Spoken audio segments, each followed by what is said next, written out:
데살로니가 후서 1장을 나가도록 하겠습니다. 지난 시간에 이어서 오늘은 후서를 나갈 텐데요. 전서는 이제 5장까지 기록이 되어 있는 반면에 후서는 3장까지만 기록이 되어 있습니다. 3장에 있는 대부분의 내용이 5장에 있는 내용과 좀 일치하는 그런 부분들이 좀 많이 있는 것 같습니다. 이 데살로니가 교회에 보내진 두 번째 편지, 두 번째 서신은 이제 먼저 보내진 편지가 쓰여지고 난 다음에 한 2년 내지 3년 후에 쓰여진 것으로 이제 보여집니다. 여기서도 마찬가지로 성도들의 그 재림을 맞이하는 자세가 이제 주제라고 볼 수가 있습니다. 모두 47구절로 되어 있는데요. 이 두 번째 서신을 보내게 된 이유가 뭐냐면은 첫 번째 데살로니가 교회에 보낸 그 서신을 보내긴 했는데 그 후에 들리는 소식이 처음 편지를 보낼 때 그 이전의 상황보다 교회가 더 큰 핍박을 받고 있었다라고 하는 겁니다. 그리고 그 교회 내부의 어떤 교인들의 신앙 문제가 이전보다 조금 약화된 그런 모습을 봤다고 볼 수가 있는데요. 이게 이제 구체적으로 어떤 상황인가 하면은 이 초대교회가 이제 그 점점 박해가 거세지면서 교인들의 믿음이 자꾸만 그 낙심과 절망 가운데 빠지는 그런 상태로 변화됐다라고 하는 말입니다. 처음에 우리가 복음을 받아들일 때는 기쁨으로 받아들이죠. 그렇지만 환난을 통과할 때 두려워 떠는 거예요. 이게 뭐냐면 믿음의 뿌리가 없어서 그런 거죠. 그래서 이런 상태를 예수님께서 뭐냐면은 돌밭 위에 뿌려진 씨앗이라고 표현하고 있습니다. 돌밭 위에 씨가 뿌려지면은 그 말씀이 뿌려질 때는 처음에는 이제 뿌리가 자라나지만 돌이 흙과의 그 사이에 뿌리가 내리는 것을 방해를 하고 있습니다. 그래서 뜨거운 햇빛이 쬐면은 이제 그 뿌리가 말라버리는 거예요. 여기서 뜨거운 햇볕이라고 하는 것은 고난과 환난을 말합니다. 그러니까 믿음의 뿌리가 없는 사람들은 고난을 당할 때는 믿음을 저버린다라고 하는 거죠. 이 데살로니가의 그 교회에도 아마 그런 사람들이 좀 많이 있었던 것 같습니다. 그리고 두 번째 편지를 보내게 된 이유는 뭐냐면은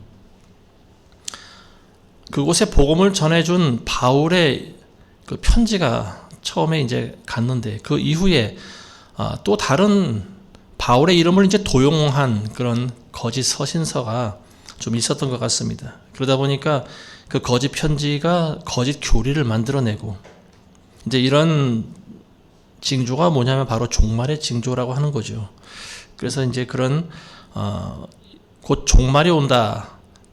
아마 그런 겁을 준 서신서가 또 도착을 하지 않았나 싶습니다. 그러다 보니까 교인들은 이제 겁을 집어먹고 두려워하고 있는 그런 상태였다라고 하는 거죠. 그리고 세 번째 이유는 뭐냐면 재림이 임박했다라고 하는 그 소식이 들리면서 사람들의 그 반응이 두 가지로 나뉘게 되는 거죠. 믿음이 돈독한 사람들은 흔들리지가 않는 반면에 종말론에 이제 빠져버린 사람들은 자기 직무에 충실하지 않고 자기 그 본연의 임무를 망각하고 회의론에 빠지는 그런 사람들도 있고요. 그러다 보니까 어떤 그 종말론자들이 돼버린 거죠. 오늘날 단어를 빌리자면, 그러니까 아무것도 안 하고 산에 들어가서 기도만 하는 그런 모습을 보인 사람들도 아마 있지 않았나 싶습니다. 그래서 이런 참 영적으로 혼돈스러운 그런 상황 가운데서 바울은 이제 두 번째 서신을 보내게 되는 거죠. 자, 1절과 2절을 한번 보겠습니다. 바울과 실로아노와 디모데는 하나님 우리 아버지와 주 예수 그리스도 안에 있는 데살로니가인들의 교회에 편지하노니 하나님 우리 아버지와 주 예수 그리스도로부터 은혜와 평강이 너에게 있을지어다. 항상 바울의 편지는 서두에 은혜로 시작합니다. 은혜와 평강이 너에게 있을지어다. 은혜로 시작하고 끝날 때도 은혜로 끝나죠. 은혜가 있는 사람들은 마음이 그리고 평강하게 되어 있습니다. 잘 흔들리질 않아요. 그 다음에 3절부터 5절까지 보겠습니다. 형제들아 우리가 너희를 위하여 항상 하나님께 감사드리는 것이 마땅하고 합당하니 이는 너희 믿음이 크게 자라고 또 너희 모두가 각기 서로 사랑하는 것이 풍성함이라. 그리하여 너희가 견디는 모든 박해와 환난 가운데서 너희의 인내와 믿음에 대하여 하나님의 교회들 안에서 우리 스스로 너희를 자랑하느니라. 그것은 하나님의 의로우신 심판의 표요 너희로 하나님의 나라에 합당하게 여겨지게 함이니 이를 위하여 너희가 또한 고난을 받고 있느니라. 바울의 격려죠.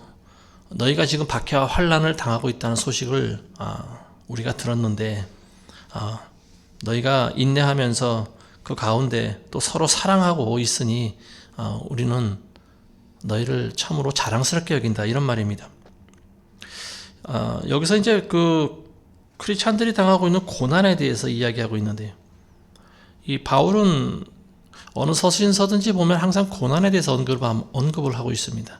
하나님 나라에 들어가기 위해서는 우리가 고난을 받아야 된다고 하는 말입니다. 하나님의 교회는 어떤 형태로든지 이 세상에서 고난을 받게 돼 있어요. 고난이라고 하는 것은 이제 마귀를 통해서 주어지는 고난이 있고 또 사람들을 통해서 주는 고난이 있습니다. 외부적인 요인이 있고 내부적인 요인이 있겠죠. 근데 어쨌든 이 시대에 있어서 교회가 겉으로 볼 때는 고난을 안 당하고 있는 것 같지만 진짜 하나님의 교회는 고난을 받게 돼 있습니다.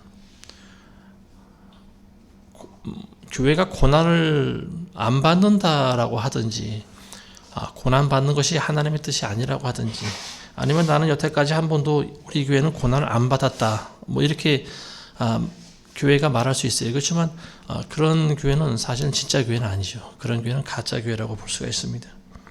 어떤 모양으로라든지 사탄 마귀는 하나님의 교회를 허물기 위해서 늘 공격을 감행하고 있습니다. 데살로니가 교인들도 이 초대교회 다른 초대교회들과 마찬가지로 박해와 환난을 받고 있는 그런 상황인데요. 성도들에게 주어지는 태도는 인내입니다. 인내. 그걸 우리가 인내해야 된다라고 하는 거죠. 박해와 환난을 우리가 직접 맞서서 이겨내기가 쉽지가 않습니다.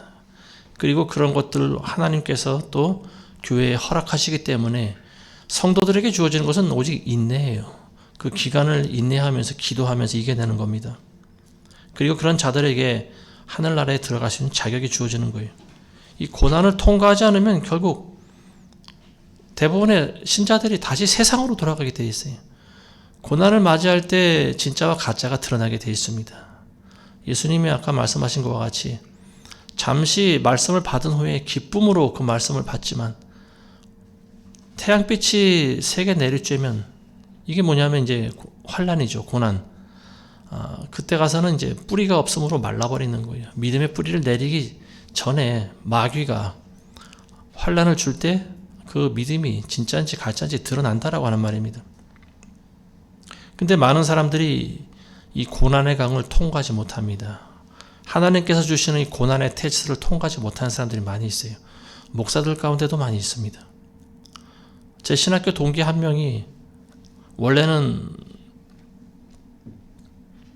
병원에서 일하던 의사였습니다. 근데 신학교를 들어왔어요. 이게 좀 예외다라고 생각했습니다. 의사 정도 되는 레벨이면 먹고 사는데 부족함이 없을 텐데 어떻게 신학교를 들어왔을까?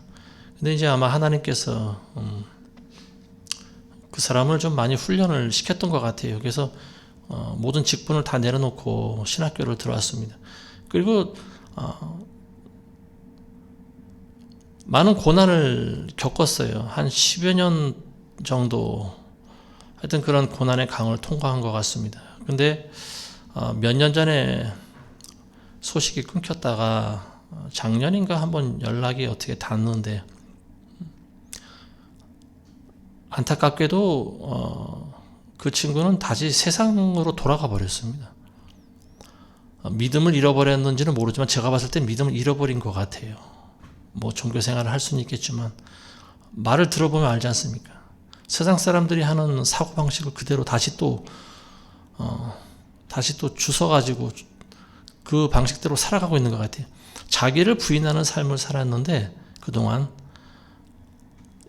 이제 어떤 그 생활고의 문제와 사역의 문제 이런 것들이 잘 해결이 되지 않으니까 다시 세상으로 돌아가게 된 것 같아요. 물론 지난 3년 동안 의무적인 그 강제 접종도 2번인가 3번 또 맞았다고 그러면서 다시 또 의사의 일을 하고 있습니다. 근데 그분이 정규 의사는 아니에요. 병원에서 이제 어떤 사무장 그런 일을 하는 분입니다. 근데 이제 본인이 뭐 나름대로 어떤 무슨 보건학교를 나왔는지 뭐 주사도 놓고 뭐 간단한 치료는 본인이 또 하고 그러더라고요. 지금은 강남에서 아파트 사가지고 떵떵거리면서 잘 사는 것 같아요. 보니까 순식간에 재물이 그래서 그분은 참 재물 얻을 수 있는 능력이 있구나, 저는 그런 생각이 들었습니다. 저랑 같이 이 고난 가운데 있을 때는 그 집이나 우리 집이나 뭐 하루 끼니를 걱정해야 되는 그런 상황이었어요. 그리고 또 저희가 어려울 때 또 기도 가운데 하나님의 그런 감동을 받고 쌀과 김치와 뭐 이런 음식을 가지고 오토바이에 싣고 또 저희 집에다 배달도 해주고 그랬던 분이었습니다. 근데 이제 이 고난이 계속되다 보니까 그걸 이기지 못한 것 같아요. 그냥 다시 예전의 직업으로 다시 돌아가고 있습니다. 좀 안타까운 거죠. 교회는 세상을 이겨야 됩니다. 고난을 이겨내야 돼요. 그리고 항상 고난 가운데 있어요. 보면은 크고 작은 고난이 항상 쉬지 않고 교회를 계속 그 고난의 파도가 교회에 들이치고 있어요. 근데 지금 교회는 고난을 받기 싫어하는 것 같아요. 교회라고 하는 곳은 쉽게 말해서 그 강물의 물줄기를 거슬러 올라가야 되는 거죠. 근데 지금의 교회들은요, 그냥 그 물줄기의 흐름에 본인들을 맡기고 있는 것 같아요. 유람선이 되고 있는 것 같아요. 둥둥 떠다니면서 흘러가면서 고난을 받지 않고 시대의 어떤 그 풍조, 세상 풍조를 그대로 따르고 있죠. 우리가 겪어봤지만 지난 3년간 교회는 이 시대의 풍조에 그대로 다 복종하면서 살아가고 있는 것을 우리가 봤지 않습니까? 한 명도, 물론 개 중에는 소수가 거부를 했지만 그 주류 교회들은요, 이 주사 접종하는 거에 대해서 어떤 이견을 제시하는 걸 제가 거의 보질 못했습니다.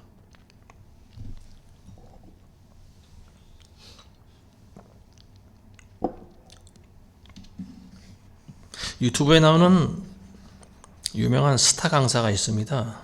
여러분들이 다 아실 만한 분인데요.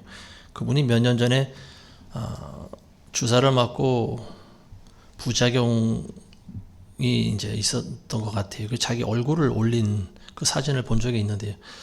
그걸 보고 깜짝 놀랐습니다. 그 당시에. 아니, 굉장히 팽팽하고 잘생긴 얼굴이었는데 주사를 맞고 나니까 사진이 굉장히 얼굴이 막 일그러진 거예요. 그래서 야, 이 사람 이거 오래 못 살지 않겠나? 이런 생각을 했는데 다행히도 좀 회복이 된 것 같더라고요. 그래서 몇 년 동안 또 TV와 유튜브에 나와서 또 강의를 하고요. 이제 그분이 뭐 치유 상담 같은 그런 걸 하더라고요. 말로 웃기고 울리고 하여튼 유명세가 있는 그런 스타 강사였습니다. 근데 최근에 올라온 영상을 이제 한번 봤는데 본인이 이제 사역을 좀 접어야 되겠다라고 하는 그런 고백을 합니다. 근데 그 이유가 뭐냐면 치매 증상이 온 거예요. 숫자가 기억이 안 되고 자기 집 호수가 잘 기억이 안 나고 주소가 기억이 안 나고 사람의 얼굴을 봐도 이 사람을 만났던 사람인지 아닌지 그게 잘 분간이 안 간다고 합니다. 그래서 병원에 가서 MRI하고 뭐 여러 가지 치료를 했는데 아마 치매가 의심된다고. 그러니까 거기서 이제 병명이 알츠하이머라고 그랬다고 합니다. 그래서 뭐 더 이제 그 정밀 검사를 받아봐야 하는데 어쨌든 본인이 자각 증상이 그렇게 알츠하이머 치매 증상이 지금 나오고 있다고 합니다. 그래서 강의를 더 이상 지속하기 힘들다라고 하는 그런 고백을 했는데요. 참 안타까운 거예요. 그때 보여줬던 그 주사를 맞고 부작용이 있었던 그 후유증이 아마 지금 나타나고 있지 않나 싶습니다. 제가 알고 있는 사람, 저희 누님도 그렇지만 주사를 맞고 지금 치매가 와버렸어요. 아직 치매 올 나이가 아닌데. 세상 풍조를 그대로 받아들이다 보면은 교회는 안 됩니다. 교회는 적어도 한 번 정도 기도하고 생각을 해봐야죠. 이게 하나님의 뜻에 합당한 건지 하나님의 뜻을 거스르는 건지. 근데 이제 그게 잘 분별이 안 되니까 이제 본인들도 그렇겠지만 어쨌든 이 사탄의 마귀로부터 오는 건지 이게 내 안으로부터 오는 것인지 하늘로부터 오는 것인지 이게 분별하기가 쉽지가 않습니다. 그래서 오직 성령이 임할 때만 이게 분별이 가능한 거예요. 우리 인간의 지혜와 능력으로서는 이게 잘 분별이 되지 않습니다. 공부도 많이 하고 지혜도 있다고 하는 석박사들이 왜 그 주사를 다 맞아댔겠습니까? 그게 분별이 안 되니까 그런 거죠. 세상 풍조라고 하는 것은 사람이 거부하기가 쉽지 않습니다. 왜냐하면 이 시대의 흐름이라고 하는 것은 법이라든지 문화라든지 관습 그리고 또 뭐 여러 가지 사회 통념과 함께 포장돼서 오기 때문에 심지어는 이게 도덕 뭐 이런 걸로 포장해서 옵니다. 그러다 보니까 이걸 거부하면은 우리는 그 즉시 왕따가 돼버리는 거예요. 그래서 이 세상 풍조를 거부할 수가 없어요.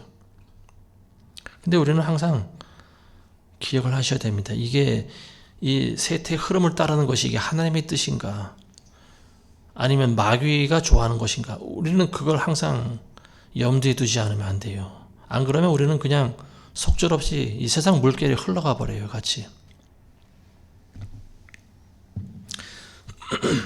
지금 중국에서 다시 또 무슨 독감인지 뭐 폐렴인지가 유행하고 있다고 하는데요. 3년 전에도 그랬지만 꼭 중국이 어떤 그런 이 코로나 때도 그랬지만 중국에서 그런 것들이 발발하는지 모르겠어요. 미리 짜놓은 그 사람들의 어떤 시나리오인지 아니면은 중국인들이 인구가 많으니까 하나님께서 중국에서 어떤 그런 바이러스가 퍼지게 하시는 건지 그건 잘 모르겠습니다. 근데 어쨌든 중국에서 지금 다시 또 사람들이 막 병원으로 몰려들고 다시 마스크를 뒤집어 쓰고 있는 이런 모습이 뉴스에서 보이더라고요. 우리가 잘 알고 있는 세계보건기구 WHO 여기서 준비하고 있는 게 있어요. 이게 뭐냐면 팬데믹 협약이라고 하는 게 있습니다. 뭐 여러분들 잘 아시겠지만 팬데믹 협약에 지금 각 나라들이 전부 가입하도록 압력을 넣고 있다고 합니다. 아마 지금 유럽이나 미국이나 뭐 이런 나라들은 거의 팬데믹 협약에 가입해 있는 걸로 알고 있는데요. 이 협약에 가입하게 되면은 어떤 일이 일어나는가 하면은 예를 들면 지난 코로나 때와 같이 그런 팬데믹 상황이 오면은요, 각 나라별로 자체적인 방역을 실시할 수가 없어요. 그때 가서는 국가의 주권을 WHO에 내줘야 됩니다. 팬데믹이 왔다 그러면은 거기 협약에 가입한 나라들은요, WHO에서 파견된 사람들이 아마 그 나라에 가서 방역법을 만들 것 같아요. 아니, 만들 것 같은 게 아니라 자기네들이 만든 방역 시스템을 따라가야 돼요. 그리고 그걸 거부하면은 거부할 수가 없는 거죠. 일반인들은 각 나라에서 만든 방역법 우리나라에서도 왜 지난번에 방역법이라고 하는 게 생겼지 않습니까? 방역법을 거부하면은 최하가 벌금 300만 원 때려버리는데요. 일반인들로서는 그걸 거부하기가 쉽지가 않습니다. 근데 그건 우리나라 자체에서 실시하는 그런 방역법이었는데 이게 만약 전 지구 단위로 가서 세계보건기구가 만드는 그런 방역법을 거부한다라고 하면은요, 우리는 그 세계사법재판소에 서야 돼요. 우리나라에서 심판받는 것이 아니고요. 국제사법재판소 같은 데가 있습니다. 거기 가서 판결을 받아야 돼요. 그러니까 이거는 뭐 우리나라 어떤 변호사들도 사실은 입김이 닿질 않는 곳이에요. 세계 단체에서 만들어진 그 집행과 그 명령을 우리가 어떻게 거부할 수 있겠습니까? 이제 그 단계까지 가면 우리 크리스찬들은 정말로 순교할 각오까지 해야 된다. 저는 그런 생각을 해요.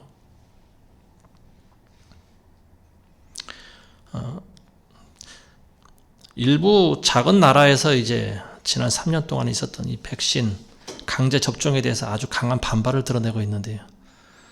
뭐 리투아니아라든지 뭐 에스토니아라고 하든지 뭐 잘 우리가 알 수도 없는 작은 나라들이 그런 백신 강제 접종에 대해서 지금 강한 반발을 하고 있습니다.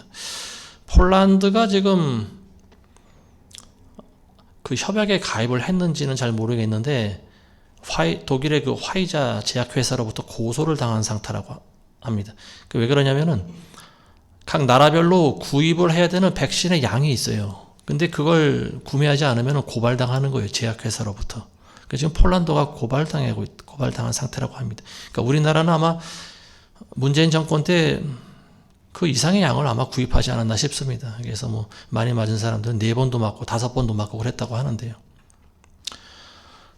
저는 그거는 참 어리석은 짓이다라고 보여지는 거예요. 이 검증도 안 된 의학계에서조차 맞으면 안 된다라고 하는 그 백신을 사람들은 아주 당연한 듯이 맞아버리고 있지 않습니까? 이런 것들이 세태의 풍조를 따르는 거죠.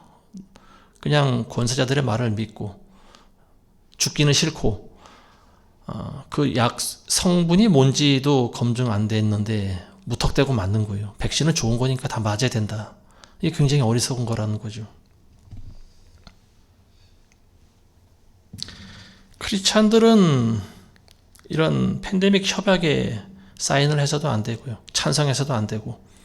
그리고 또 이러한 그 지난 팬데믹 때와 같은 그런 상황이 오게 된다 할지라도 주사를 맞지 마시기 바랍니다. 우리의 건강을 보장할 수가 없어요.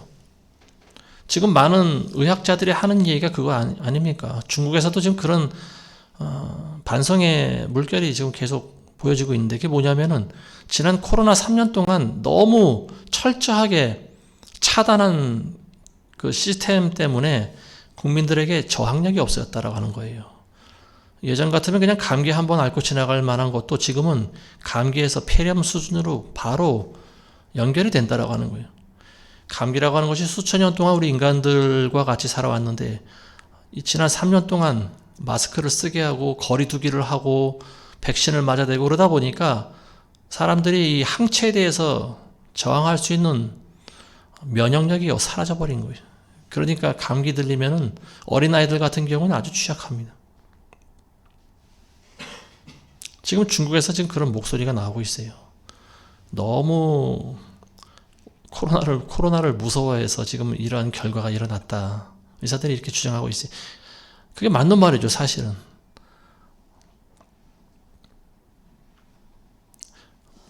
앞으로 어떻게 될지 모릅니다, 우리가. 이제 2024년을 뭐 저들이 기약하고 있다라고 하는데요. 어쨌든 이런 것들을 크리스찬들은 용납을 할 수 없는 거고 이런 걸 이제 거부해야 되는데 그러다 보면 당연히 우리에게 고난이 따르지 않겠습니까? 미리 각오하라고 드리는 말씀이에요. 앞으로 어떻게 될지 모르지만 6절에서 9절 보겠습니다. 하나님께서 함께 하시는 의로운 일은 이것이니 너에게 고통을 주는 자들에게는 환난으로 갚으시고 고통을 받는 너에게는 우리와 함께 안식으로 갚아주시는 것이라. 주 예수께서 그의 능력의 천사들과 함께 하늘로부터 나타나실 때 하나님을 알지 못하는 자들과 우리 주 예수 그리스도의 복음에 순종치 아니하는 자들을 불길 가운데 벌하시리니 이런 자들은 주의 임재와 그의 능력의 영광으로부터 떠나 영원한 멸망의 형벌을 받게 될 것이라. 하나님께서 하시는 의로운 일은 뭐냐면 공의를 실현하는 일입니다. 공의로운 거죠. 지금 크리스찬들이 당하고 있는 고통은 마귀로부터 대부분은 온 것이죠. 의롭게 살고자 하는 자들에게는 이 땅에서는 고난이 따를 수밖에 없는 거예요. 근데 예수님이 재림하실 때는 이제 상황이 역전이 되죠. 공의의 심판을 하신다라고 하는 겁니다. 그래서 우리는 주님과 함께 안식에 들어가지만 우리에게 고통을 준 사람들이 있어요. 마귀의 하수인들에 대해서 우리를 고통스럽게 만든 사람들에게는 하나님께서 그들에게도 똑같은 고통을 주신다라고 하는 말입니다. 근데 그 고통은 한 번으로 끝나는 것이 아니고 영원한 환난입니다. 지옥의 영원한 그 불길 가운데 집어넣으신다라고 하는 거죠.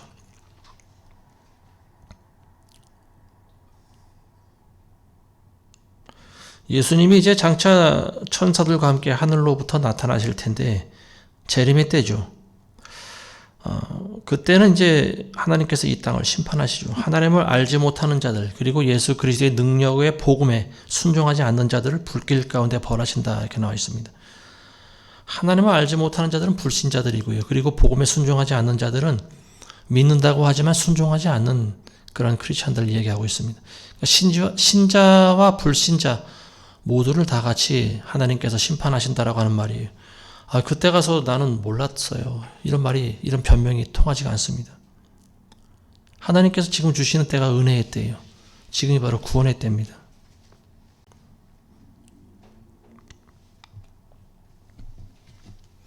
구절에 보시면 이런 자들은 주의 임재와 그의 능력의 영광으로부터 떠나 영원한 멸망의 형벌을 받게 될 것이다.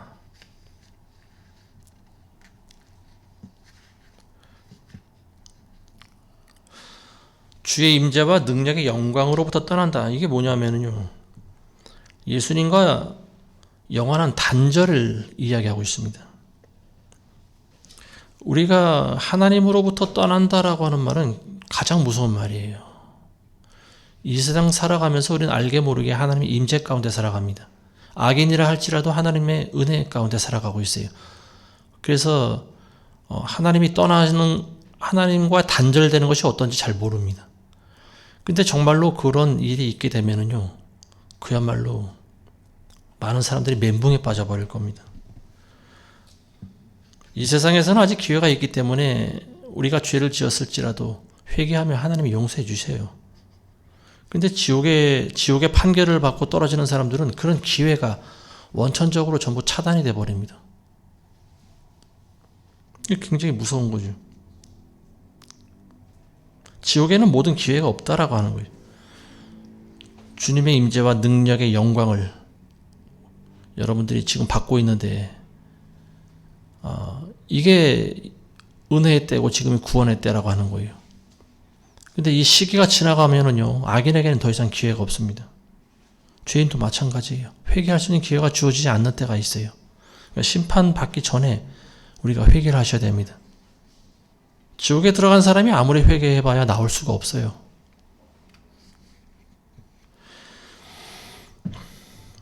여러분들이 지옥의 무서움에 대해서 우리는 항상 생각을 해봐야 됩니다. 그래야 절대로 지옥은 가지 말아야 되겠구나, 이런 생각을 한번 해봐야 돼요. 지옥의 무서움에 대해서 경각심을 가지고 살아간 사람들은요, 지옥에 가지 않을 확률이 많습니다. 근데 나는 구원 받았기 때문에 내 구원은 영원히 보장된 구원이야 라고 하면서 어떤 지옥에 대해서, 지옥의 두려움에 대해서 한 번도 생각해 보지 않는 사람들은 지옥에 갈 확률이 많아요. 그 지옥을 두려워하는 그런 마음이 있어야 됩니다. 우리가 아무리 예수 그리스도의 보혈로 죄사함 받았다 하더라도요, 하나님을 두려워하지 않으면 안 돼요.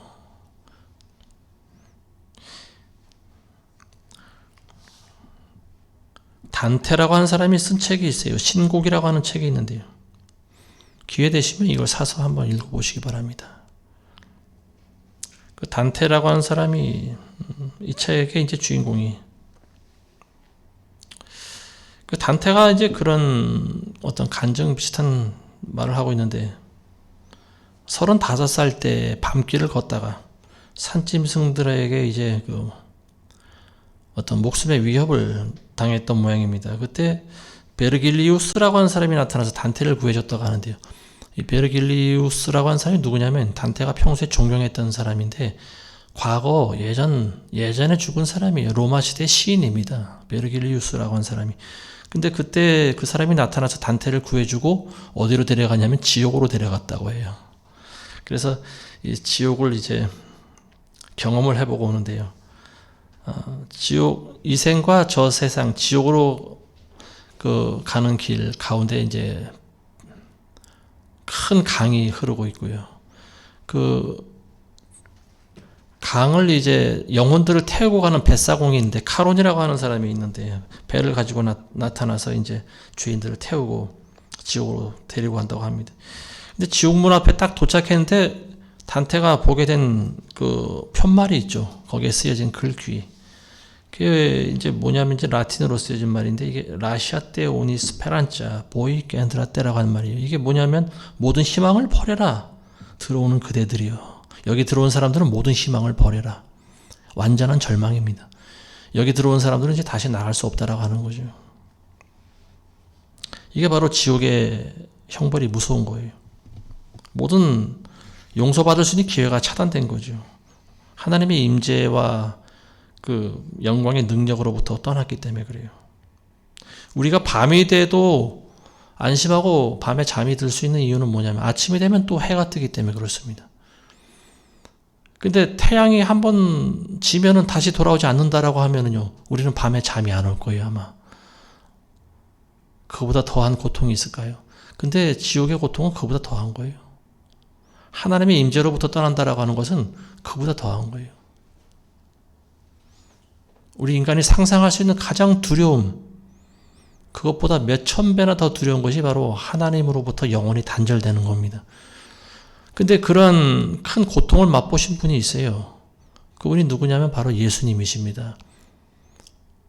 예수님께서는 저와 여러분들을 사랑하셔서 하나님과 단절되는 그 고통을 맛보신 분이에요. 그래서 저와 여러분들은 영원토록 예수님의 은혜를 잊으시면 안 됩니다. 죽을 때까지 예수 그리스도를 위해 여러분들 살아가셔야 돼요. 그게 그리스도인들입니다. 자, 10절을 보겠습니다. 그날에 주께서 오시면 그의 모든 성도들에게서 영광을 받으시고 또 믿는 모든 사람들에게서 기이 여김을 받으시리라. 이는 우리의 증거가 너희 가운데서 믿어졌기 때문이라. 예수님이 오실 때 성도들로부터 영광을 받습니다. 그리고 믿는 사람들에게 기이 여김을 받는다. 이상히 여김을 받는다. 굉장히 신기하다. 이런 여김을 받는다라고 하는 거예요. 여러분들은 예수님 만날 때 기이하게 여기지 않을 것 같습니까? 저도 지금 예수님을 믿고는 있지만 예수님을 진짜로 만나면 굉장히 기이할 것 같아요. 신기할 것 같아요. 아, 예수님이 이런 분이셨구나. 우리는 지금 코끼리 뒷다리를 만지고서 코끼리를 보는 것 같아요. 근데 예수님을 보게 되면 예수님의 진면목을 보게 됩니다. 굉장히 기이한 거예요. 말로 형용할 수 없는 그야말로 모든 아름다움과 모든 은혜로움과 모든 찬양이 우리 입에서 나올 거예요. 우리는 지금 예수님의 절반도 제대로 알지 못하고 있어요. 우리가 믿고는 있지만 주님을 실제로 보면 아마 여러분들 볼을 아마 꼬집을 겁니다. 이게 생시야 꿈이야 아마 여러분들이 볼테기를 아마 꼬집을 거예요. 자, 시편 89편 7절에 보면 이런 말씀이 있어요. 하나님께서는 성도들의 집회에서 심히 두려움을 받으셔야 할 뿐이며 주위에 있는 모든 자들에게 경외함을 받으셔야 할 뿐이다. 마태복음 21장 42절에도 보면 예수님께서 이 시편 118편의 말씀을 인용하셨는데요. 건축자들이 버린 돈이 모퉁이의 머릿돌이 되었도다. 이는 주께서 하신 일이라 우리 눈에 기이하도다. 하나님이 하신 일이 우리 눈에 보기엔 굉장히 기이하다라고 하는 말이에요. 예수님의 모습 자체도 굉장히 기이해요. 예수님이 가장 사랑하시던 제자 요한이 예수님의 진면목을 보게 될 때 어떻게 됐었나요? 그 자리에 쓰러져 버렸어요. 굉장히 기이하기 때문에 그렇습니다. 그리고 평소에 보던 자기 인간의 모습을 입고 있었던 그 예수님이 아니고 비슷하긴 하나 완전히 다른 거예요. 하나님을 직접 눈으로 보고 살 수 있는 자가 없다고 성경은 기록하고 있습니다. 그러니까 우리 더러운 육신의 몸을 입고 있는 사람이 하나님의 신성을 마주하면요, 우리는 쓰러져 버려요. 최하 기절입니다. 그냥 그 자리에 쓰러져 버리는 거예요. 말을 하고 싶어도 말이 안 나오고 손가락 하나 까딱할 수가 없어요. 죄인이기 때문에 그래요. 요한도 그랬어요. 기이한 거예요. 우리가 알 수 있는 게 아니에요. 지금 우리는 말씀을 통해서 우리의 상상력을 총동원해서 예수님이 이런 분이실 거다라고만 우리는 생각할 뿐이에요. 근데 실제로 예수님 만나면요, 저부터 아마 모든 사람들이 그 자리에 고꾸라질 것 같습니다. 굉장히 기이한 거예요.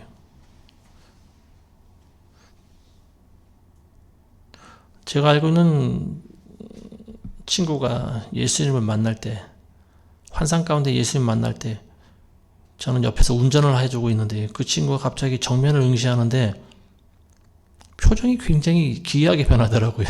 그 친구 표정이 굉장히 이상해졌어요. 아파서 막 죽으려고 괴로워하고 고통 가운데 있었는데 갑자기 표정이 무표정이 돼버리는 거예요. 근데 뭐 이상한 걸 보듯이 고개를 갸우뚱하면서 그 표정이 굉장히 이상했어요. 나중에 알고 보니까 이제 그게 예수님을 본 거예요.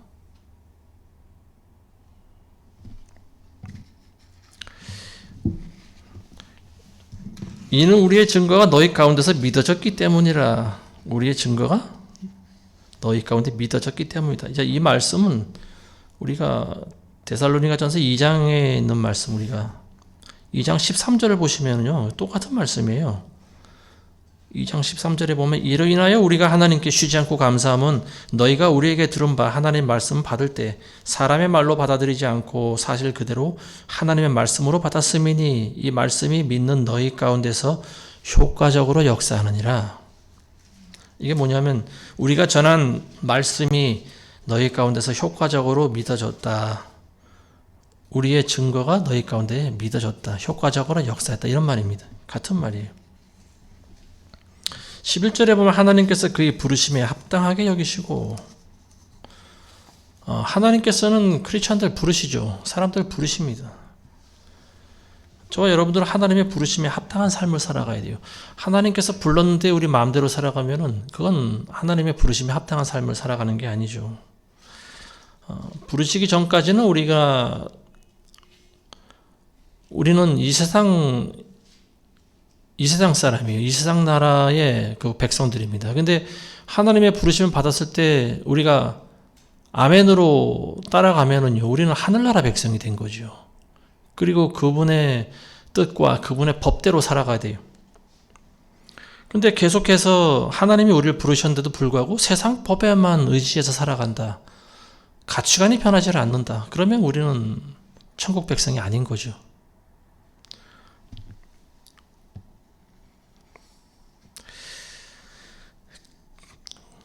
너희를 그의 부르심에 합당하게 여기시고 그의 온갖 기뻐하시는 선하신 뜻과 믿음의 역사를 능력으로 이루시사.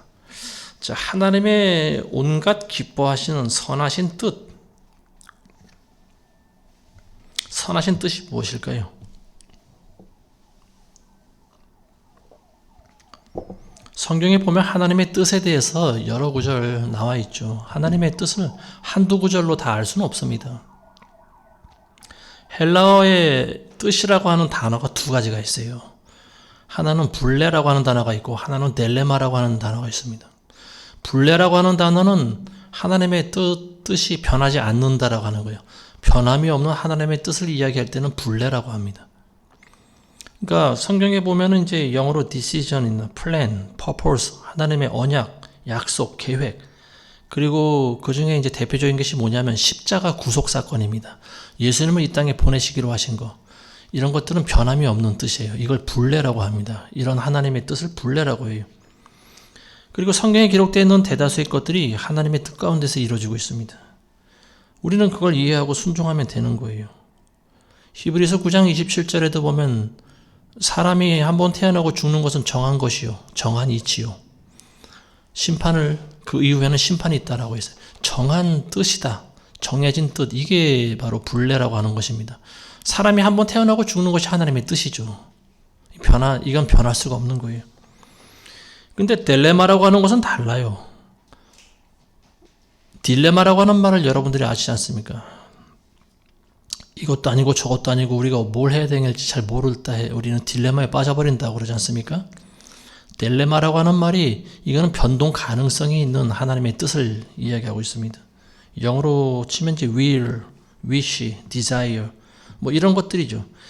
이런 건 이제 성경에 기록이 안 돼 있어요. 왜냐하면 사람 개인마다 전부 다 다르기 때문에 그래요. 모든 사람들마다 하나님께서 정해놓으신 뜻이 달라요. 그렇지만 이 딜레마나 분레나 공통 분모가 있어요. 하나님의 뜻 가운데. 그게 뭐냐면 거룩입니다. 거룩. 하나님께서 우리에게 원하시는 하나님의 가장 큰 뜻은 거룩함이에요. 항상 기뻐하고 쉬지 말고 기도하고 범사에 감사하라. 이는 예수 그리스도 안에서 너희를 향하신 하나님의 뜻이니라. 여기서 하나님의 뜻은 뭐냐면 딜레마입니다. 변동이 있는 거예요. 너희가 항상 기뻐하고 기도하고 감사하는 것이 하나님의 뜻인데 너희가 그렇게 하지 않을 수도 있다라고 하는 거예요. 그래서 거기선 딜레마를 씁니다. 마태복음 6장 10절에도 보면요. 주기도문에서 뜻이 하늘에서 이루어진 것 같이 땅에서도 이루어지사이다. 여기서 뜻도 딜레마로 쓰이고 있습니다. 하늘에서는 이 하나님의 뜻이 이루어지죠. 근데 이 땅에서는 아직 이루어지지 않았습니다. 그래서 하나님의 뜻이 하늘에서 이루어진 것처럼 이 땅에서도 이루어지게 해달라고 하는 거예요. 우리가 그걸 기도해야 된다라고 하는 거예요. 그때 딜레마를 씁니다.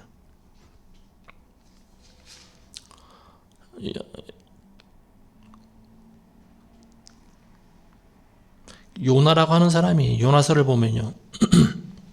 하나님께서 니느웨로 보냈는데 요나가 거부하지 않습니까? 그래서 고래 뱃속에 3일간 갇히다가 풀려나는데요.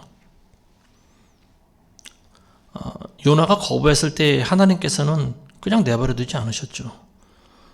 요나를 니느웨로 보내시는 것이 하나님의 뜻이기 때문에 그렇습니다. 거기서 나오는 뜻은 불레로 씁니다. 변함이 없는 뜻이에요. 하나님께서는 반드시 이 사람을 글로 보내야만 되는 거예요. 근데 요나가 니느웨에 가서 외치지 않습니까? 너희가 회개해야 된다. 회개하라. 그럴 때 그 니느웨에 있는 백성들이 회개를 했어요. 그랬을 때 이제 살 수 있었던 것은 이제 뭐냐면 딜레마입니다. 본인의 행동 여부에 따라서 바뀔 수가 있는 거예요. 하나님의 뜻도. 너희가 회개하면 살 것이고 회개하지 않으면 죽을 것이다. 이게 하나님의 뜻이에요. 그러니까 이 헬라어로 이 두 가지 개념을 우리가 알고 있어야 됩니다. 그래야 하나님의 뜻을 이해하는데 편해요.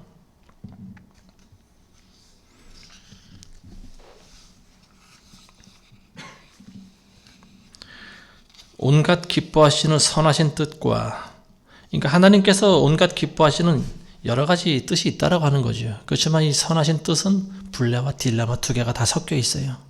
어떤 건 하나님께서 태초에 정해놓으신 게 있고 또 하나는 우리 인간들이 우리 행위의 여부에 따라서 달라질 수 있는 게 있어요.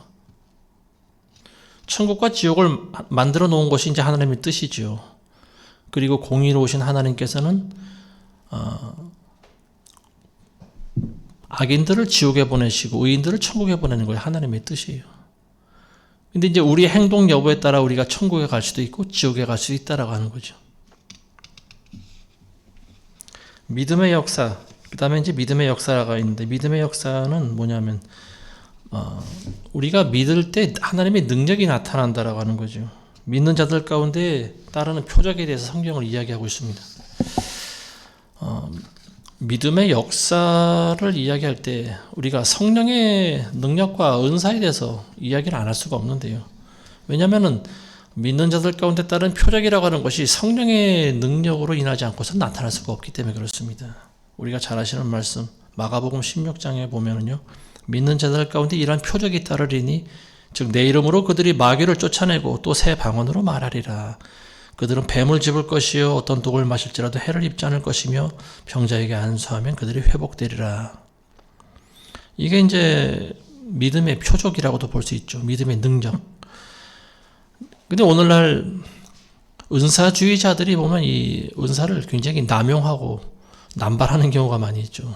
그래서 그걸 돈벌이 수단으로 삼는다든지, 이게 어떤 거룩함이 없는 그런 은사주의자들의 행동은 지탄받을 만하죠. 근데 그렇다고 하더라도 성령의 은사와 능력을 우리가 부인해서는 안 됩니다. 성령의 은사와 능력은 영원토록 동일한 거예요.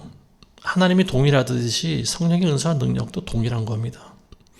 근데 마지막 때는 예언도 폐하고 능력도 폐하리라, 방언도 폐하리라, 뭐 이런 말씀이 나와 있긴 하지만 아직 그때는 아니잖아요. 하나님께서는 환난기 동안에도 성령을 보내셔서 구원받을 자들을 구원받게 하시는 것이 하나님의 뜻입니다. 근데 지금 뭐 안전뱅이가 기도할 때 안 일어난다, 죽은 자들 놓고 기도해봐라 살아나나, 뭐 이런 식으로 빗대면서 성령의 은사와 능력을 부인하는 사람들이 있어요. 근데 그거는 굉장히 제한적인 사고방식입니다. 전체를 봐야죠. 그런 기적과 능력이 나타나지 않는 곳도 있고 나타나는 곳도 있어요. 왜 안 나타날까요? 그 자리에 있는 사람들이 믿음이 없기 때문에 안 나타나는 게 그냥 가장 큰 이유죠.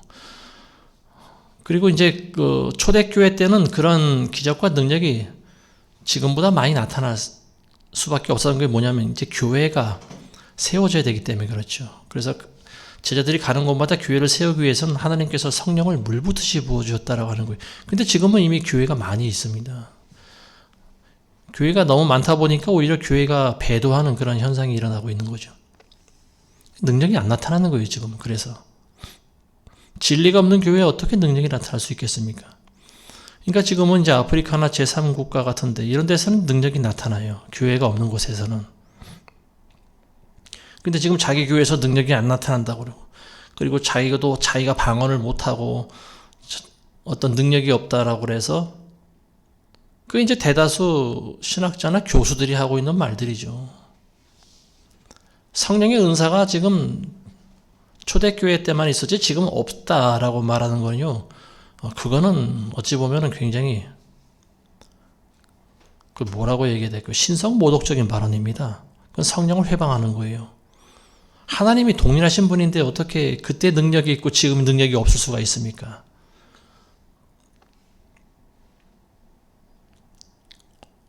은사주의자들은 우리가 주의를 해야 되지만 은사를 부인해서는 안 됩니다. 교회 안에서도 마찬가지예요. 목사라고 해서 목사의 권위를 휘둘러서는 안 되지만요. 그렇지만 목사의 권위를 빼앗아서도 안 됩니다. 교회 안에는 나름대로 질서가 있어야 되기 때문에 그래요. 자, 마지막 12절 보겠습니다. 우리 주 하나님과 예수 그리스도의 은혜를 따라 우리 주 예수 그리스도의 이름이 너희 가운데서 영광을 받으시고 너희도 그 안에서 영광을 받게 하람이라. 하나님, 예수님이 오시면요, 우리는 예수님과 더불어 영광을 받을 수가 있어요. 예수님도 영광을 받으시고 우리도 같이 영광 받습니다. 왜냐하면 우리가 그리스도 안에 있고 그리스도가 우리 안에 있기 때문에 그래요. 자, 오늘은 여기까지 하겠습니다. 자, 기도하겠습니다. 거룩하신 아버지 하나님 감사드립니다. 오늘 데살로니가 후서의 말씀을 통하여 그 말씀이 다시 한번 이 영혼의 자양분이 되게 하시고 이 마지막 때 종말의 때를 살아갈 수 있는 지혜와 능력이 임하게 도와주옵소서. 예수님의 이름으로 기도합니다. 아멘.